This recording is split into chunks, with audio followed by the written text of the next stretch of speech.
عزیزان گرامی، اللہ تعالیٰ نے انسان کو بنایا ہے اور انسان بھولتا بار بار ہے اور خطائیں بھی بار بار کرتا ہے۔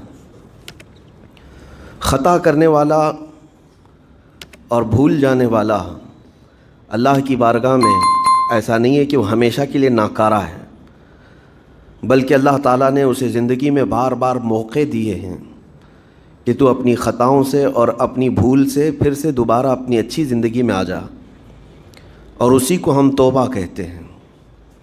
توبہ کا جو آپشن رکھا گیا ہے انسانوں کے لیے، مسلمانوں کے لیے خاص طور پر، بہت ہمت والا ہے دروازہ ہے،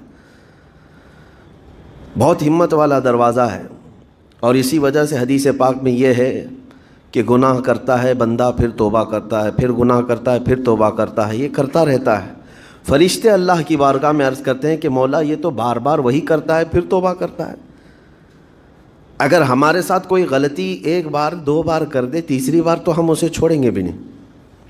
انسانوں کی طبیعت تو یہی ہے، لیکن بندہ جب بار بار ایک خطا کرتا ہے اور پھر توبہ کرتا ہے، پھر خطا پھر توبہ، تو فرشتے جب اللہ کی بارگاہ میں یہ عرض کرتے ہیں کہ یہ مولا یہ ہر بار یہی کرتا ہے، تو جانتے ہیں پروردگار عالم کیا فرماتا ہے؟ ارشاد فرماتا ہے، اے میرے فرشتوں، میرا بندہ مجھے رحمان سمجھتا ہے اس لیے بار بار توبہ کرتا ہے، مجھے وہ ارحم الراحمین سمجھتا ہے، ورنہ کون بار بار اللہ تبارک و تعالیٰ کی بارگاہ میں دروازہ کھٹکھٹاتا؟ تو رب تبارک و تعالیٰ ارحم الراحمین ہے، یہ تصور ہر مسلمان کے ذہن میں ہے، اس کی وجہ سے وہ کبھی مایوس نہیں ہوتا۔ اور شیطان کا سب سے بڑا حربہ کیا ہے جانتے ہیں آپ؟ سب سے بڑا بہکانے کا اور گمراہ کرنے کا اور ہمیشہ گناہوں میں ملوث رکھنے کا سب سے بڑا آلہ کہ بندے کو سب سے پہلے نا امید کرتا ہے، اب تیرا کیا ہوگا، تو بہت برباد ہو چکا ہے۔ یہ جو خیال شیطان ڈالتا ہے دل میں، اس کے بعد پھر وہ بندہ جری ہو جاتا ہے، اب میرے توبہ سے بھی کچھ ہونے والا نہیں ہے، جو جس طرح زندگی چل رہی چلنے دو، ارے 50 سال ہو گئے اب تک میں یہی کرتا رہا، اب کیا سدھروں۔ یہ جو خیالات ہے یہ شیطان ڈالتا ہے تاکہ اس کی کفر پر موت ہو جائے، تاکہ وہ ہمیشہ گناہوں کی موت مرے۔ نا امیدی جو ڈالتا ہے شیطان، اب میرے ساتھ کچھ ہونا نہیں ہے۔ نہیں میرے عزیزو، رحمت عالم صلی اللہ تعالیٰ علیہ وسلم کی بارگاہ میں کیسے کیسے لوگ آئے اور ارحم الراحمین نے ان کی توبہ قبول کی۔ آپ کو ایک بات میں بتاؤں، سیدنا عمر ابن خطاب رضی اللہ تعالیٰ عنہ کا دور ہے۔ مثنوی شریف میں مولانا روم فرماتے ہیں، جنت البقیع آپ نے سنا ہوگا، قبرستان مدینے کا، مدینے کے قبرستان میں رات کے وقت ایک بوڑھا آدمی 80 سال کا جو بانسری بجاتا تھا اور اسی سے پیسہ کماتا تھا، اس کی بانسری میں بڑی اچھی لے تھی، بڑی سر اچھی تھی، لوگ سنتے تھے اور پیسے دیتے تھے، لیکن بڑھاپے میں جب سانس پھولنے لگ جاتی ہے، ہانپنے لگ جاتا ہے، سانس نہیں ٹھہرتی، تو بانسری کیسے بجتی؟ اس کی لے ٹوٹ جاتی، لہجے بدل جاتے۔ بوڑھا آدمی، اب اس کی بانسری سننے کو کوئی آتا نہیں تھا اور پیسے ملتے نہیں تھے، تھک ہار کر کے وہ آیا، رات کا وقت تھا، جنت البقیع قبرستان میں، 80 سال کی عمر کا ہو گیا ہے، اس نے بانسری توڑ دی، کہا زندگی بھر جس چیز سے میں کماتا تھا اب میری سانسوں نے جواب دے دیا، جسم پھولنے لگا ہے، سانس زیادہ آنے لگ گئی ہے، اب میرا کھانا پینا کیسا چلے گا؟ خیر ارحم الراحمین ہوں تو تیرا ہی بندہ، میرے اہل و عیال نہیں، میرے رشتہ دار نہیں، مجھے اگر تو بھوکا مارنا ہے تو اسی قبرستان میں مار دے، یا اگر میری زندگی باقی ہے تو میرے رزق کا انتظام کر دے۔ وہ رو رہا تھا 80 سال کی عمر میں۔ جب بندہ لاچار و مجبور ہوتا ہے تو پروردگار کو ہی یاد کرتا ہے۔ جانتے ہیں عمر ابن خطاب رضی اللہ تعالیٰ عنہ امیر المومنین مسجد نبوی میں تھے اور ان کی آنکھ لگی تھی، خواب میں رسول پاک صلی اللہ تعالیٰ علیہ وسلم تشریف لائے، کہا عمر اللہ کا حکم ہے جنت البقیع میں جاؤ، ایک بھوکا آدمی کھڑا ہے، اپنے گھر سے کھانا لے جاؤ اور اس کی ضرورت کا انتظام کرو۔ نیند کھلی تو آپ نے دیکھا اللہ کے حبیب صلی اللہ علیہ وسلم کی طرف سے حکم آیا اور رب ذوالجلال کا حکم ہے، گھر سے عمدہ کھانا لیا تو شادان لے کر کے کچھ مال و متاع بھی لے کر قبرستان میں گئے، ڈھونڈا کون ہے یہاں پر، تو دیکھا کہ ایک ہانپتا کانپتا ہوا 80 سال کا بوڑھا روتا ہوا نظر آیا۔ امیر المومنین اپنے ہاتھ میں توشادان لے کر اس کے قریب گئے. کہا تو بھوکا ہے؟ کہا ہاں بھوکا ہوں. بیٹھ چل میں تجھے کھلاتا ہوں. دسترخوان بچھا کر اسے اپنے ہاتھوں سے کھلایا اور اسے اپنی ضرورت کے مطابق جو ضروریات تھیں اس کی ضرورت کے مطابق وہ ساری چیزیں دی. وہ بوڑھا پوچھتا ہے آپ کون ہیں؟ حضرت عمر فاروق نے کہا میں عمر ابن خطاب ہوں. وہ ڈر گیا. حضرت عمر سے کون نہیں ڈرتا تھا کہ کہیں یہ کھلا پلا کر کے مجھے کوڑے نہ ماریں کہ زندگی بھر بانسری بجانے والا آج پکڑا گیا ہے, ہاں آج مجھے یہ سزا نہ دے دے. وہ کانپنے لگا. کہا کہ آپ یہاں کیسے؟ حضرت امیر المومنین کہتے ہیں میں خود نہیں آیا, مجھے اللہ کے رسول نے بھیجا, اور رب تبارک و تعالیٰ کا حکم آیا تھا کہ تو بھوکا ہے اور تو نے رزق مانگا ہے اور مجھے تیرے رزق دے کر کے بھیجا گیا ہے. وہ چیخ مار کر کے گر پڑا زمین پر اور رونے لگا, اپنے ہاتھ پھیلا کر. کہا سچ فرمایا مولا تو ارحم الراحمین ہے. 80 سال تجھ سے دور بھاگتا رہا, ایک بار کیا تجھے میں نے پکارا, تو نے وقت کے امیر المومنین کو کھانا دے کر بھیج دیا. اللہ رب العزت کی بارگاہ میں نا امیدی اور مایوسی جو شیطان لاتا ہے اس سے بندے بھٹک جاتے ہیں, بہک جاتے ہیں, انہیں توبہ کی توفیق بھی نہیں ملتی.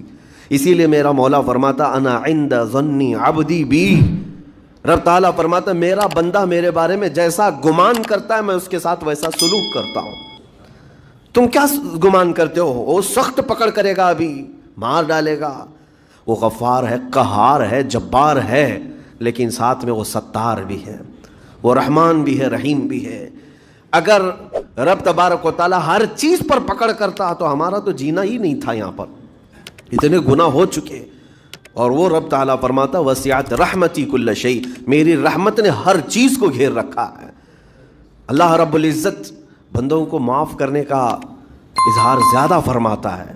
اور جانتے ہیں آپ گناہ جب عام ہوتے ہیں, میں آپ کو اپنے گھر کی بات بتا دوں, میرے گھر میں آپ 4 دن کے مہمان بن کر کے آئے ہیں. کبھی میری کھڑکی توڑ رہے ہیں, کبھی دروازہ توڑ رہے ہیں, کبھی ہمارے گھر کے برتن پٹک رہے ہیں, کبھی فرشی اکھاڑ رہے ہیں. کب تک برداشت کروں گا؟ آپ کو نکال کر باہر کر دیں گے. مہمان نہیں, یہ بلا ہو گئی, یہ گھر سارا اجاڑ رہا ہے. ایک چیز پر چھوڑ دیا جائے, 2 چیز پر چھوڑ دیا جائے, یہ انسانوں کی فطرت ہے, انسانوں کی فطرت. لیکن رب کائنات اپنی کائنات میں ہم بندوں کو اتارا ہے, ہم نے کیا نہیں بگاڑا, اپنے گناہوں سے اس کی زمین کو لال کر دیا. ہاں اس کی نافرمانی سے ہم نے اس کائنات کے رنگ کو بدل دیا. کھلے عام گناہ, ننگا پن, بے حیائی, عیاشی, سب کچھ ہوتا رہا. اس کی کائنات ہے, اس کی زمین ہے, اس کی سلطنت ہے. اور ان گناہوں کی وجہ سے جانتے ہیں آپ, سمندر اللہ کی بارگاہ میں عرض کرتا ہے کہ مولا تو مجھے اجازت دے دے, میں ایسی طغیانی لاؤں گا کہ یہ سب ہلاک ہو جائیں گے. ہوائیں اللہ سے اجازت مانگتی ہیں تو مجھے شدت دے دے, میں اتنا تیز اڑاؤں گی کہ ان کے پرخچے اڑ جائیں. لیکن جانتے ہو اللہ کی طرف سے جواب کیا آتا ہے؟ سمندر کو بھی رب تعالیٰ فرماتا ہے, ہواؤں کو بھی کہتا ہے رب تعالیٰ رک جاؤ, میں میرے بندوں کے انتظار میں ہوں, میرے بندوں کی توبہ کے انتظار میں ہوں کہ میرے بندے میرے پاس لوٹ آئیں گے. اسی لیے اللہ کے حبیب صلی اللہ تعالیٰ علیہ وسلم ارشاد فرماتے ہیں اللہ تعالیٰ کو سب سے زیادہ خوشی کس بات کی ہوتی ہے جانتے ہیں؟ رب تعالیٰ اپنے بندوں سے کب خوش ہوتا ہے؟ مثال دے کر کے میرے آقا نے فرمایا, مثال دے کر سمجھایا. صحرا میں, ڈیزرٹ میں ریتیلے میدان ہوتے ہیں, اس کا سفر بڑا ڈینجر ہوتا ہے. آج بھی ڈیزرٹ ہیں بہت سارے, سہارا ڈیزرٹ کا نام سنا ہوگا آپ نے. ہم گئے ہیں 200-250 کلومیٹر تک آپ چلتے رہو گاڑی, نہ ایک درخت نظر آتا ہے, نہ پہاڑ نظر آتا ہے, نہ گھر نظر آتا ہے, کچھ بھی نہیں. اس طرف میدان ریت کا اور آسمان لگا ہوا دکھتا ہے, ادھر بھی آسمان, تنہا ہم اکیلے نظر آتے رہتے ہیں. صحرا کا جو سفر ہوتا ہے بہت کٹھن ہوتا ہے. نبی پاک صلی اللہ تعالیٰ علیہ وسلم مثال دیتے ہوئے ارشاد فرماتے ایک بندہ اپنی اونٹنی لے کر, اس پہ ساز و سامان لے کر کھانے پینے کا صحرا کے سفر پر تھا, اور صحرا میں کھانا پانی بہت مقدار میں لی جاتی ہے کیونکہ کچھ ملتا نہیں, اور جلد سے جلد وہاں سے سفر گزار کر کے آنا. ایک بار اگر راستہ بھٹک گیا موت ہو جاتی, وہاں پہ راستہ ملے گا نہیں. جس طرف بھی جاؤ تو لگے گا سیدھا ہی چل رہا ہوں, ڈائریکشن ہی نہیں پتہ ہوتے ہیں صحرا میں. حضور پاک صلی اللہ علیہ وسلم فرماتے ہیں ایک بندہ صحرا کے سفر میں اپنی اونٹنی کے ساتھ ساز و سامان لے کر سفر پر تھا. بیچ راستے میں اسے نیند آئی, سویا, سو کر کے اٹھا تو دیکھا اس کی اونٹنی ساز و سامان کے ساتھ غائب ہے، صحرا میں، بیچ صحرا میں۔ اب جو سواری تھی وہ غائب ہے، کھانا پانی تھا وہ غائب ہے، کچھ نہیں ہے ساتھ میں۔ گھبرا گیا، پریشان ہوا، اپنی اونٹنی کو ڈھونڈتا ڈھونڈتا تھک گیا، کبھی ادھر کبھی ادھر، کبھی ادھر کبھی ادھر، ہر جگہ کہیں کوئی نشان نظر نہ آئے۔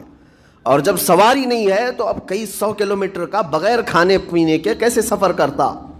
تھک ہار کر کے دوسرا دن ہو کہ تیسرا دن ہو، ایک جگہ وہ بندہ سو گیا، پھر سے سو گیا، اب راستہ بھی نہیں ملتا۔ سویا تو نیند سے اٹھا جب تو دیکھا اس کی اونٹنی بھی موجود ہے، اس کا ساز و سامان بھی ہے۔ یہ مثال ہے، یہ مثال ہے۔ میرے آقا صلی اللہ علیہ وسلم صحابہ سے اب پوچھتے ہیں، اے میرے صحابہ بتاؤ اس بندے کو جو صحرا میں گمشدہ اونٹنی جس کی مل جائے اسے خوشی کتنی ہوگی؟ صحابہ کہتے ہیں یا رسول اللہ اس کی تو جان میں جان آ گئی ہوگی، کیونکہ وہ جانتے تھے صحرا کا سفر کیا ہوتا ہے۔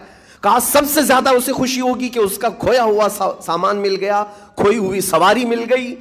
میرے آقا صلی اللہ علیہ وسلم فرماتے ہیں گمشدہ اونٹنی کے ملنے پر جیسے اس مسافر کو خوشی ہوئی، اس سے کئی زیادہ بڑھ کر کے رب تعالیٰ کو اس وقت خوشی ہوتی ہے جب ایک گنہگار بندہ واپس توبہ کر کے اس کی بارگاہ میں آتا ہے۔ رب تعالیٰ کی بارگاہ میں جب بندہ پلٹ کر کے آتا ہے، رب تعالیٰ فرشتوں پر اس بندے کو دکھا کر رشک کرتا ہے، ارشاد فرماتا ہے میرا بندہ میرے پاس آ گیا، میرا بندہ میرے پاس آ گیا ہے۔ میں نے قرآن پاک کی وہی آیت تلاوت کی ہے جس میں اللہ تعالیٰ فرماتا ہے والذین اذا فعلوا فاحشۃ او ظلموا انفسهم ذکروا اللہ فاستغفروا لذنوبہم۔ یہ چوتھے پارے کی آیت ہے۔ اللہ تعالیٰ فرماتا ہے وہ لوگ جنہوں نے برائی کر لی یا اپنی جان پر ظلم کیا، یعنی گناہ کیا، پھر اللہ کو یاد کر لیا اور توبہ کر لیا، اللہ فرماتا وَمَن يَغْفِرُ الذُّنُوبَ إِلَّا اللَّهُ، تو بتاؤ لوگوں اللہ کے علاوہ کون ہے بخشنے والا؟ لیکن شرط رب تعالیٰ یہ فرماتا وَلَمْ يُصِرُّوا عَلَى مَا فَعَلُوا وَهُمْ يَعْلَمُونَ، لیکن ایک بات ہے کہ وہ جس چیز سے توبہ کر کے آ رہے ہیں اس پر پھر مزید اصرار کر کے جمے نہ رہیں، چھوڑ دیں ایک بار، جان بوجھ کر کے پھر اس چیز پر نہ لگے رہیں۔ یہ آیت کب نازل ہوئی تھی میں آپ کو بتاؤں، دو صحابہ تھے، دونوں گہرے دوست تھے، بہت ہی گہرے دوست، مدینے کے رہنے والے۔ اس میں سے ایک صحابی تجارت کے لیے جا رہے تھے اور ان کے گھر بار میں ان کی بیوی تھی بس اور کچھ نہیں، تو اپنے دوست سے کہا کہ میں جا رہا ہوں، مجھے آنے میں تاخیر ہو سکتی ہے، میرے گھر پر اگر کبھی سودا سلف لانے کی ضرورت پیش آئی تو میری بیوی کو یہ پہنچا دینا ساز و سامان۔ یہ کہہ کر کے وہ تجارت پہ چلے گئے۔ جو دوست صحابی تھے، دیکھیں صحابہ کے بہت سارے کام امت کے لیے درس ہیں، قیامت تک آنے والے مسلمانوں کے لیے وہ مشعل راہ ہیں۔ تو وہ جو دوست صحابی تھے سودا سلف لے کر کے گھر جایا کرتے تھے اپنے دوست کی بیوی کو پہنچانے کے لیے۔ ایک دن ایسا ہوا کہ شیطان نے ورغلایا اور سودا سلف سامان لے کر گھر گئے۔ ان کی خاتون باہر آئی دوست کی، انہوں نے اس خاتون کا صرف ہاتھ پکڑ لیا، ہاتھ پکڑ لیا، اور وہ عورت چونکہ مدینے کی رہنے والی صحابیہ ہیں، اپنا ہاتھ تو چھڑا لیا لیکن وہ چیخ مار کر رونے لگی کہ جس پر میرے شوہر نے سب سے زیادہ اعتماد کیا، تم تو جگری دوست بھائی کی طرح تھے، ہاتھ کیسے بڑھا دیا؟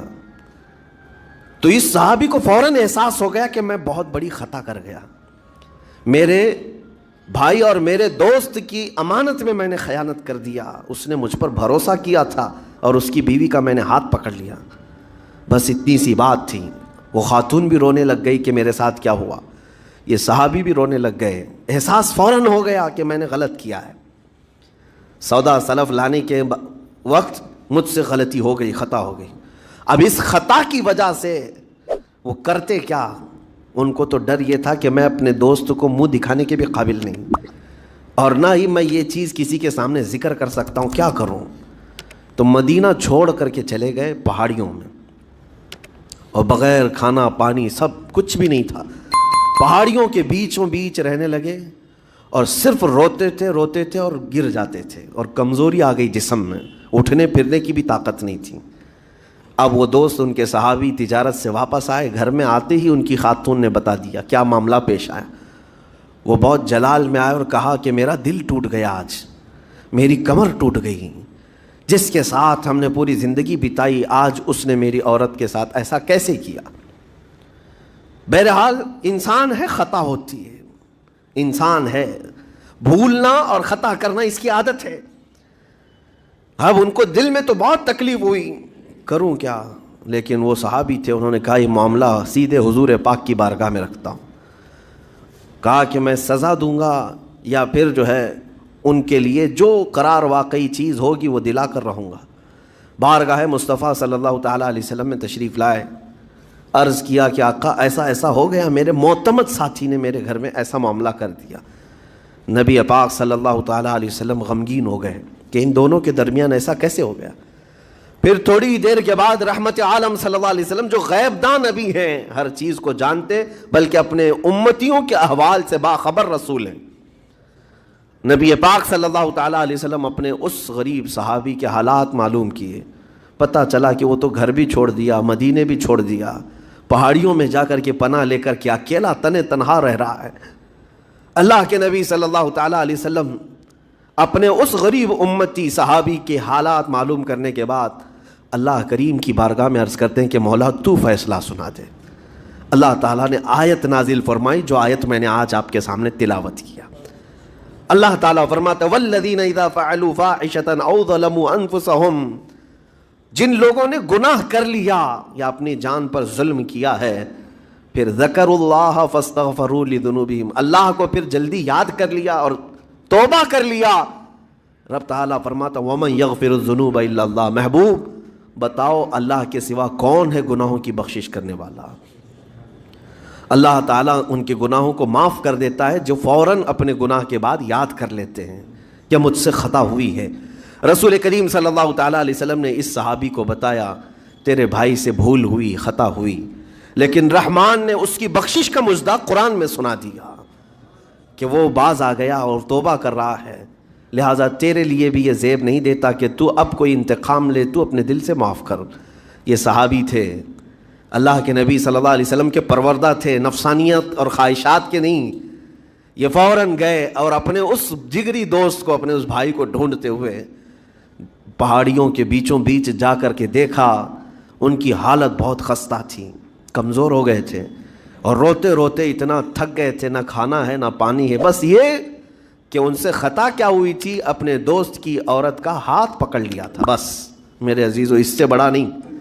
ہاتھ پکڑنے پر ان کو اس قدر احساس تھا کہ مدینہ چھوڑ دیے۔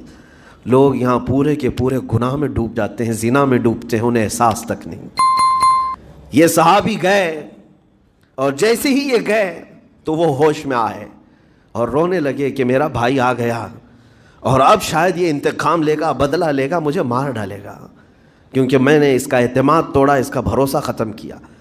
لیکن یہ صحابی گئے اور ان کا ہاتھ پکڑا اور اپنے سینے سے لگایا، کہا کہ تو بھی ابن آدم ہے، میں بھی ابن آدم ہوں، انسان ہے، خطا ہو گئی، لیکن بشارت ہے تجھے کہ اللہ نے قرآن میں محبوب کی بارگاہ میں آیت اتاری، تیری بخشش کا پروانہ اتار دیا۔ وہ اس قدر خوش ہوئے کہ اس صحابی کو تھام لیا اور کہا میں تو مایوس ہو کر پورے گھر بار سب چھوڑ کر کے آیا تھا، لیکن میرا رحمان خدا بندوں کو کبھی چھوڑتا نہیں، کبھی اکیلا ہونے نہیں دیتا، وہ مایوس نہیں کرتا۔ میرے عزیزو آج ہمارے پاس وقت ہے، جب ٹھوکر کھائیں تو فوراً احساس ہو جائے، جب غلطی ہو جائے، غلطیاں کس سے نہیں ہوتی، گناہ سب سے ہوتے ہیں، اور اسی لیے میرے آقا صلی اللہ علیہ وسلم ارشاد فرماتے ان بنی آدم خطاؤون وخیر الخطائین التوابون، آدم کی ساری اولاد خطا کرتی ہے، یعنی آدمی سب خطا کرتے ہیں، لیکن بہترین خطا کرنے والا وہ ہے جو خطا کرتے ہی توبہ کر لیتا ہے، توبہ کر لیتا ہے۔ کوئی رات تمہاری ایسی نہ ہو کہ بغیر توبہ کے سو جاؤ، کوئی صبح ایسی نہ ہو آپ کی جو اللہ تعالیٰ کی بارگاہ میں استغفار کر کے نہ شروع کرو، ہر دن توبہ کرو، ہر دن اللہ کریم کی بارگاہ میں استغفار کرو۔ اور قرآن کی ایک آیت میں آپ کو یہ بھی بتا دوں، 9ویں پارے سورہ انفال کی آیت ہے، اللہ تعالیٰ فرماتا ہے وَمَا كَانَ اللَّهُ لِيُعَذِّبَهُمْ وَأَنْتَ فِيهِمْ وَمَا كَانَ اللَّهُ مُعَذِّبَهُمْ وَهُمْ يَسْتَغْفِرُونَ۔ اللہ فرماتا ہے اس امت پر اللہ عذاب ویسا نازل نہیں کرے گا جیسے پہلی امتوں پر آتا تھا۔ اس کی وجہ یہ ہے، پہلی وجہ یہ ہے کہ ان کے بیچ میں میرا محبوب آرام کر رہا ہے، رسول پاک صلی اللہ علیہ وسلم. دوسری ایک وجہ رب تعالیٰ فرماتا ہے وَمَا كَانَ اللَّهُ مُعَذِّبَهُمْ وَهُمْ يَسْتَغْفِرُونَ. جب تک لوگ اللہ کی بارگاہ میں استغفار کرتے رہیں گے, استغفر اللہ ربی من کل ذنب واتوب الیہ, جب تک استغفار کرتے رہیں گے, اللہ فرماتا ہے اس قوم پر اللہ عذاب نہیں نازل کرتا. جب بندے چھوڑ دیتے ہیں, ارے جو کیا سب صحیح کر رہا ہوں, میرا کیا ہے, توبہ کرنا بھول گیا, استغفار کرنا بھول گیا, ان بندوں پر اللہ کا عذاب آتا ہے, اس قوم پر عذاب آتا ہے. اسی لیے میں کہتا ہوں میرے عزیزو, خطائیں سب سے ہیں.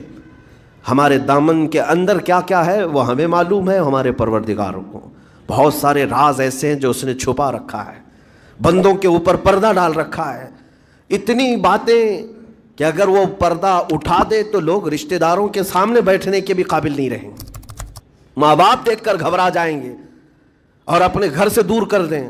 یا اگر باپ کی غلطیاں بیٹے کو پتہ چل جائے تو زندگی بھر اس کو باپ نہیں تسلیم کرے گا, وہ باپ نہیں مانے گا کہ اس کی اتنی بڑی بڑی خطائیں. لیکن وہ رحمان ہے, باپ کی عیب بیٹے سے چھپا رکھا ہے, بیٹے کے عیب ماں سے چھپا کر رکھا ہے. وہ پروردگار عالم نے پردہ رکھا ہے ہر ایک پر. لیکن اس کے باوجود بندوں کو یہ چاہیے کہ اس کی بارگاہ میں اکڑ دکھانے کی بجائے, غرور و گھمنڈ دکھانے کی بجائے عاجزی کے ساتھ اسے رحمان تسلیم کر کے عرض کرتے رہے مولا میں خطا کار ہوں اور تو ستار و غفار ہے, بخش دے مولا تیرا نام غفار ہے, بخش دے مولا تیرا نام غفار ہے. اسی لیے میں عرض کرتا ہوں میرے عزیزو, رب تبارک و تعالی ارحم الراحمین ہے. لیکن کچھ بندوں کو آج ایسا لگتا ہے کہ اب ہم جس زندگی میں جیسے چل رہے ہیں اب تک ہمارے ساتھ کچھ ہوا نہیں, اس کا مطلب ہے کہ ہم صحیح کر رہے ہیں, جو کر رہے ہیں ہم صحیح کر رہے ہیں. اس نے ڈھیل دے رکھی ہے, اس کا مطلب یہ نہیں کہ جو کر رہے ہیں صحیح کر رہے ہیں. کسی دن وہ گرفت کرنے پر آئے اور سب کے سامنے عیوب تمہارے برائیاں وہ آشکار کر دے, کھول دے, تو یہ سب سے بڑا عذاب ہے دنیا میں بھی, دنیا میں بھی سب سے بڑا عذاب ہے. بہرحال آج وقت ہے, اللہ تعالیٰ نے عقل سلیم عطا کیا ہے, اور میں آپ کو بتاؤں کہ اللہ تبارک و تعالیٰ ان بندوں کو پسند کرتا ہے جو اس کی بارگاہ میں گڑ گڑاتے ہیں. آپ نے دنیا میں دیکھا ہے کسی کے پاس آپ مانگنے کے لیے جائیں, 1000 روپے مانگ کے دکھائیں, آج وہ دے دے گا, کل پھر 1000 روپے مانگے اس سے, ہو سکتا ہے دے دے گا, پرسوں پھر مانگو, دیکھو پھر اس کا چہرہ بگڑتا ہے کہ نہیں. اچھے اچھے لوگوں کی بات میں کر رہا ہوں, مانگنے سے لوگ ناراض ہوتے ہیں, اور اگر تم مانگنے کی عادت ڈال لی تو دیکھنا وہ آدمی راستہ کاٹنے لگ جائے گا, ارے یہ آ رہا ہے ہٹ جاؤ ادھر سے, ابھی آئے گا 1000 روپے مانگے گا. مانگنے والوں سے تو ہم راستہ کاٹ لیتے ہیں. لیکن آپ کو پتہ ہے رحمت عالم صلی اللہ علیہ وسلم ارشاد فرماتے ہیں میرا مولا رب تعالیٰ کی شان یہ ہے کہ بندہ اگر مسجد میں آیا اور کچھ مانگے بغیر ہی چلا گیا تب رب تعالیٰ ناراض ہوتا ہے. دنیا مانگنے پہ ناراض ہوتی ہے اور وہ نہ مانگنے پہ ناراض ہوتا ہے. اور ارشاد فرماتا ہے یہ بندہ آج مجھ سے کچھ نہیں مانگا, دیکھو فرشتوں اس کو میری حاجت نہیں رہ گئی, اس کو میری حاجت نہیں رہ گئی, یہ بغیر مانگے چلا گیا. اسی لیے توبہ بھی کرتے رہو, استغفار بھی کرتے رہو, اور مانگتے بھی رہو, تاکہ اس کے بندے بن کر کے رہیں اور دنیا میں غرور و تکبر سے آزاد رہیں. اللہ کریم کہنے سننے سے زیادہ ہمیں عمل کی توفیق عطا فرمائے. موت سے پہلے مولا تعالی ہمیں توبتاً نصوحا عطا فرمائے. رب کریم اگر تو ہم سے غضبناک ہے, اگر تو ہم سے ناراض ہے تو مولا اس زندگی میں ہی ہمیں توبہ کی توفیق دے دے. مولا بغیر توبہ کے, بغیر کلمہ طیبہ کے ہماری کسی کی روح قبض نہ فرما. جس دن ہمارا جنازہ اٹھے اے رحمان, اے کریم, اے غفار, اے ستار, ہمیں دنیا کی تمام آلائشوں سے پاک کر کے اٹھا لے. اے اللہ تیرے حبیب پاک صلی اللہ علیہ وسلم کے پڑوس میں ہمیں دفن نصیب فرما. وآخر دعوانا الحمد للہ رب العالمین. سلام علیکم.